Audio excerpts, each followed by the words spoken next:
Hey guys, welcome to Joe Nall 2025. David and I are in the booth here. It's a little rainy today. It's Monday morning, so not a lot of action, but we figured we'd do a quick review of the brand new Hangar 9 Hawk T45. This is a 140 to 160 turbine ARF kit that we just came out with. It will be shipping closer to the August timeframe, late July, August timeframe of 2025.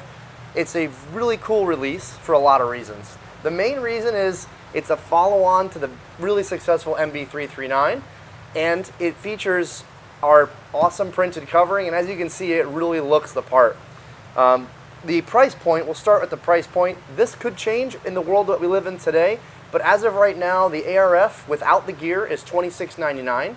The ARF with the gear is $29.99. So really sharp price point. Really good price point. Yeah. And we have other combos available. So if you're a Spectrum guy and you want servos and a synapse and a receiver, even the King Tech turbine is all included in the combo. So check out the website or at your participating retailers, and you can check out the prices on those. But again, to get into a turnkey jet, you're looking at $7,000-ish, which is really, really good pricing for something of this size. So David, can you tell me a little bit about the airframe, construction, sizing, that kind of thing? Yeah, as far as construction goes, it's, as you said, it's very much similar to the 339, right? So it's a composite laminate wood aircraft with our printed covering. So very much the same construction as the 339, but just a very much larger size. You know, it's same thing. We've got a front hatch and a rear hatch. As far as disassembly and assembly, the aircraft is really easy to do. Yeah. So we've got 2 pinch bolts. The vertical fin comes off.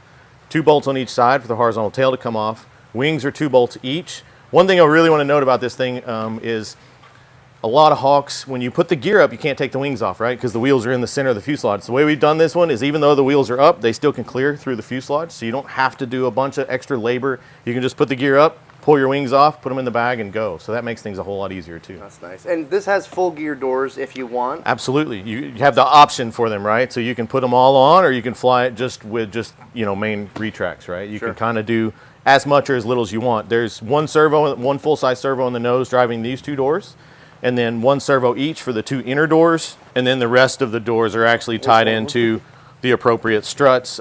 You'll note that the main doors actually have the 2-piece main door to them, which is it's actually really cool. A lot of Hawks don't end up with that feature, but that kind of makes it looking even better with the trailing link struts, electric gear, electric brakes. That's good. Well, let's talk about what guys we should recommend for servos. I know there's a huge range of servos. Yeah. This one's equipped with our Spectrum brushless system, but what we have 6300s all the way around except for the doors. The doors have got 6320s on them, so 3 6320s and 6300s throughout the rest of the aircraft. It flies extremely well that way. I'm really happy with how that's going. Of course, coupled with a synapse, it's just an excellent ride. And as far as included in the kit, it comes with the 5.5 liter composite tank. Correct. Yep. And a tailpipe. We can actually start let's go yanking ahead and pull that this apart. out. I'll pull the back hatch off for the camera as well. So guys, it is going to come much like our MB. It came with a blow mold tank, but this one will be a composite tank. This is a composite tank. And then the tailpipe is included in the ARF, regardless of which combo you get as well. Composite tank, aluminum fittings, so it's kind of a nice upgrade there. When he comes in to look in this one, you will note that this one has 2 tanks. This one we do have smoke outfitted on that, so that's not included, but you'll note it on top of the composite tank. And the smoke fit's really great in this model. Plenty of room. Plenty of room for this whole aircraft, right? Whether it's lights, smoke, any of the options, right? It's very easy to work on at this size. Speaking of lights, it does not come equipped with lights, but it is fully capable of accepting lights really easily. A lot of questions I get were, are the pockets made into the wing, right? So the pockets in the wings are there. The wingtip covers are there. The bowl and the cover for the nose light's there, but you have to supply your own lights, whether that be kind of an off-the-shelf option, or Unilite's actually going to make a whole combo kit for us. Yeah, we worked with Unilite before the release through our European team, and they have both a sport version and a kind of a high-end version. So if you want to really deck it out, get the cool blinky lights and that sort of thing, you can definitely go through that. But like David said, we just have a real basic set of lights in this that we picked up. These are not Unilights in this model. We were kind of rushed to get it completed for the event, but it does accept everything really well.